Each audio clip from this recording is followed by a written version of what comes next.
आप लोग देख रहे हैं कि यहाँ पे आपके सामने एक 3D बॉक्स बना हुआ है। इसको हम कैसे डिज़ाइन करने वाले हैं, यही आज हम सीखेंगे इस वीडियो के अंदर। 3D बिस्मिल्लाहिर्रहमानिर्रहीम, अस्सलाम वालेकुम। मैं हूँ राना मेहताब आलम और आप लोग लूजर कंप्यूटर कॉलेज के चारों तरफ से ये वीडियो देख रहे हैं। सबसे पहले हम एक रेक्टेंगल लगाते हैं और मैं इसका साइज़ यहाँ पे दे रहा हूँ 3x3। ठीक है, 3x3 का आपने साइज़ दे देना है और ये याद रखना है कि ये लॉक यहाँ पे ओपन होना चाहिए। पिक टूल पकड़ते हैं और इसको यहाँ से मूव सेक्शन से पकड़ के कंट्रोल दबा के इसको इधर मूव करते हैं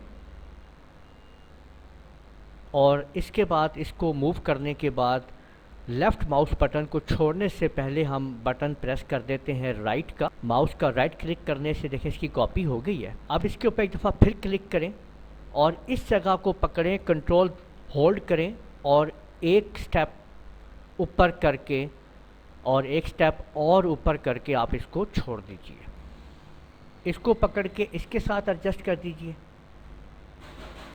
और इसको यहाँ से पकड़िए, मूव कीजिए, यहाँ ले आइए, राइट क्लिक करके कॉपी कर लीजिए और इसको यहाँ से मूव करके आगे लाइए और राइट क्लिक करके यहाँ पे इसकी भी कॉपी कर लीजिए। ये देखिए कि हमने चंद स्टेप्स के साथ 3D बॉक्स को तैयार कर लिया है। तो उम्मीद है आप लोगों ने सीख लिया होगा कि किस तरीके से हम लोग चंद स्टेप्स को लेके एक 3D बॉक्स बना सकते हैं। इस वीडियो को आप लोग लाइक कीजिए, शेयर कीजिए, कमेंट करना ना भूलिएगा और अगर आप लोगों ने अभी तक मेरा चैनल सब्सक्राइब कर लीजिए। साथ ही बेल आइकन भी क्लिक कर लिया करें ताकि आप लोगों को आने वाली मेरी तमाम वीडियोस बर वक्त मिल सके। इजाज़त दीजिएगा। अल्लाह हाफ़िज़।